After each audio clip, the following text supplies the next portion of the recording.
These American federal agencies, institutions, and commercial banks are playing a major role in developing regulations that will inevitably target Bitcoin. They have made it very clear in media reports, press releases, and policy documents that they see financial privacy, the popularity of Bitcoin, and the value of Bitcoin as direct threats responsible for what they define as cybercrime. Yet time and again, the American people have been fleeced and looted by many of these same agencies and many of these same commercial and central banks. Ultimately, what I'm trying to convey with this information is that the fight over the control of the cryptocurrency space is part of the larger war being fought over the future of our society, our country, and the world. Will we sleepwalk into a world of CBDCs where intelligence agencies, central banks, and commercial banks have fused into the same Orwellian entity, where holding terror-linked Bitcoin or using encryption or mixers makes you a cyber criminal? Or will we fight the groups and institutions that have looted American wealth for well over a century and demand a return to the Constitution and the right to privacy, not just financially, but in all senses? Those that wish to force us into the former scenario clearly and unequivocally see Bitcoin as well as privacy-enhancing technology as a direct threat to their power and their plans, and there has never been a more important time to choose a side. The involvement of Blackrock and other major financial institutions in Bitcoin is not viewed favorably, as per investigative journalist and author Whitney Webb. With the impending introduction of spot Bitcoin ETFs, these powerful entities are poised to enter the cryptocurrency realm, potentially acquiring a significant portion of the supply and gaining control. Webb, speaking at the Bitcoin 2023 conference, elucidates how this move is part of a complex agenda to undermine privacy and devalue cryptocurrencies, which currently operate outside the control of governments and financial institutions. Webb also suggests that a global catastrophic cyber event may be orchestrated before 2025 to justify more stringent laws and policies for the internet and crypto. What should particularly concern us now is how these agencies, entities, and public-private partnerships plan to manufacture consent for their policies. As things stand right now, a lot of the policies dreamt up by these groups that I've just described, I would hope, would be rejected by the vast majority of Americans. That is, of course, unless the right crisis were to come along and suddenly make most Americans extremely concerned and fearful of cybercrime. While warnings of a so-called cyber pandemic floated around in 2021 as a series of high-profile and highly publicized ransomware attacks took place, we haven't heard as much since. But now, with the last global crisis, COVID-19, officially over, according to the US government and the World Health Organization, some are raising the alarm that a new global crisis is soon to make a dramatic appearance. Given what I've been saying, let's check in with the World Economic Forum and see what they think the next global crisis will be. Well, in January of this year, Jeremy Jurgens, number 2 at the WEF after Klaus Schwab, asserted that a, quote, catastrophic mutating event will strike the world in 2 years. What a confident prediction. So what is this catastrophic mutating event that will strike the world before 2025? If you guessed a, quote, global catastrophic cyber event, you win. At a presentation at this year's Davos, Jurgens claimed that 93% of cyber leaders and 86% of cyber business leaders believe that the geopolitical instability makes a catastrophic cyber event inevitable before 2025. Joining Jurgens in fear-mongering over a cyber doomsday was Jürgen Stock, the head of Interpol, one of the most influential members of WEFPAC.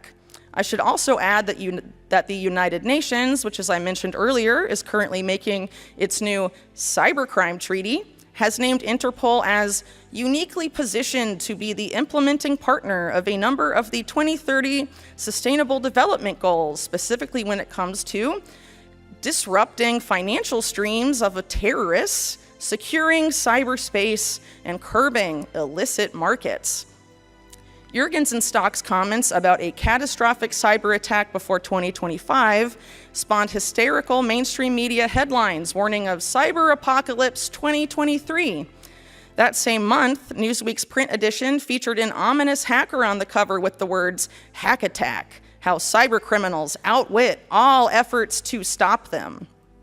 Many of the experts quoted in the Hack Attack article work for companies that are WEFPAC members. In recent years, there has been much talk about a doomsday cyber attack, and now it seems top people at the WEF and WEFPAC feel confident enough to put a relatively short timeline on it. How bad will this attack be if and when it materializes? Considering that the current head of the Department of Homeland Security has claimed that the next cyber attack will kill many people, it seems that a cyber 9/11 could be waiting in the wings, which of course would be followed shortly thereafter by a Cyber Patriot Act, or something very similar. If Bitcoin is blamed for motivating or funding the cyber criminals deemed responsible for such a catastrophe, what will happen to public opinion, and what type of legislation might we see rammed through Congress? Given what I've described today, the WEF and its allies, including several US government agencies, need a couple of things to come to the forefront of the public mind before they can offer their dystopian solutions that they already have on the books. In order to fuse banks, regulators, and the national security state to end fragmentation in the global financial system, global financial instability must first become a major global concern. With everything that has been taking place since the collapse of Silicon Valley Bank, it seems we may not be too far away from global financial instability becoming a top concern for the average person.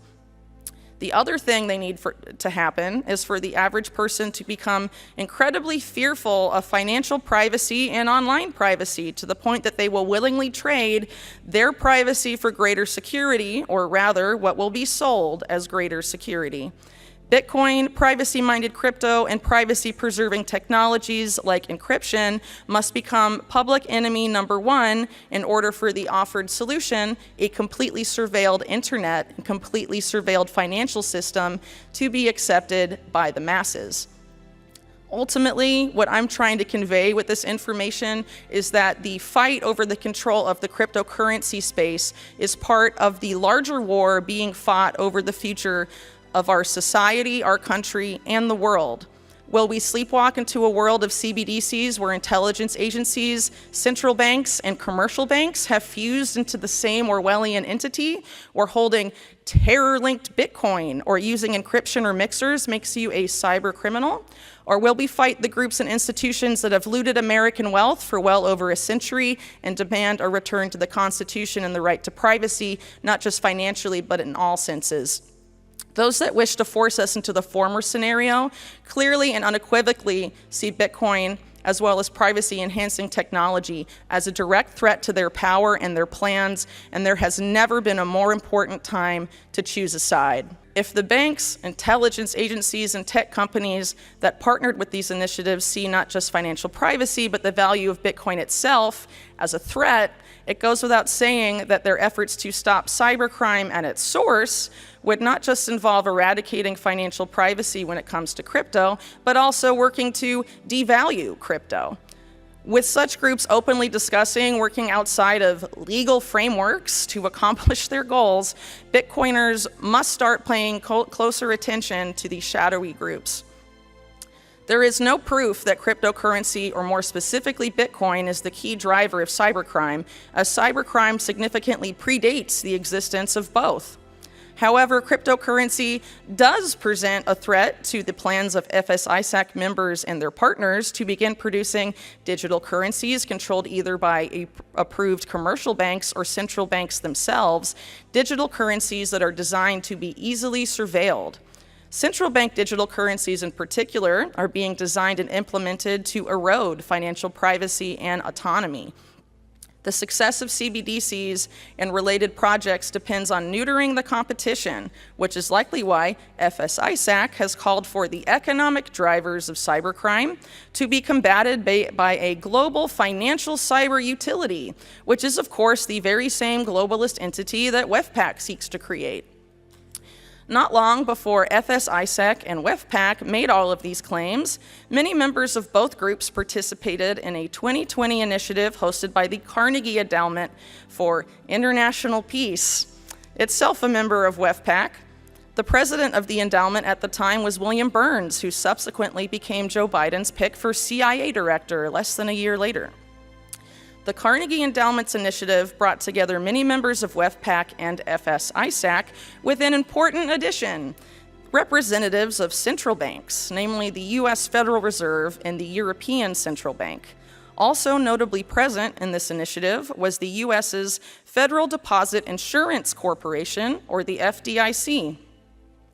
The report developed by these parties is astounding, as it states that the main cause of global financial instability is not irresponsible central bank policies or commercial banks engaging in criminal behavior, but instead, quote, the current fragmentation among stakeholders and initiatives.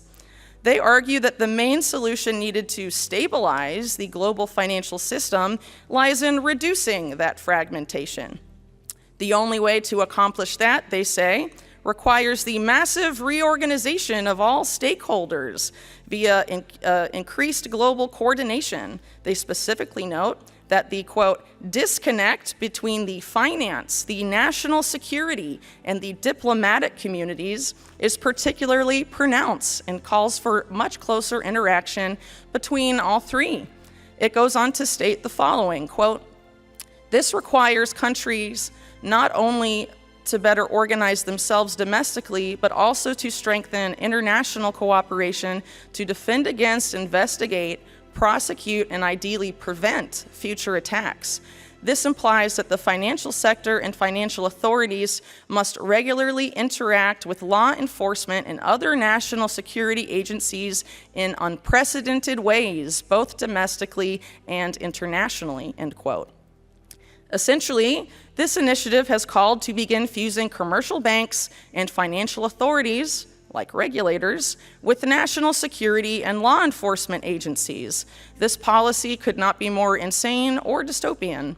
Making things even worse is the fact that WEFPAC, of which the Carnegie Endowment and many of the other organizations behind this policy are members, not only call for this fusion to take place, they call to do so in ways, again, that may be illegal. A merging of commercial banks, their regulators, and the intelligence agencies is a complete nightmare scenario, but this is exactly what the World Economic Forum has come to promote as a model public-private partnership. But perhaps more critically for American citizens, this is a policy developed with the direct participation of the U.S. Federal Reserve, the FDIC, the U.S. Secret Service, the FBI, the Department of Justice, and the country's most systemically important commercial banks. The establishment in this country supports these policies, and from what I can see, they have every intention of trying to make them a reality. Whitney Webb's stark warning about the incursion of major financial institutions into the Bitcoin space serves as a crucial reminder of the potential risks associated with concentration of control. At the Bitcoin conference, her insights shed light on the dangers of consolidating power in the hands of a few powerful entities. Webb's theory suggests that this shift could lead to an erosion of privacy and the intrinsic values of cryptocurrency. Her prediction of a possible orchestrated global cyber event before 2025 aimed at imposing stricter regulations on the internet and cryptocurrencies adds urgency to her message. Webb's call to remain vigilant and informed resonates strongly, emphasizing the need for continuous monitoring and proactive measures to safeguard the decentralized nature of digital assets. As the landscape evolves, her warnings underscore the importance of preserving the principles upon which cryptocurrencies were founded. For more Daily Dose Crypto news, check out these two awesome videos on your screen. Click now and we will see you on the next video.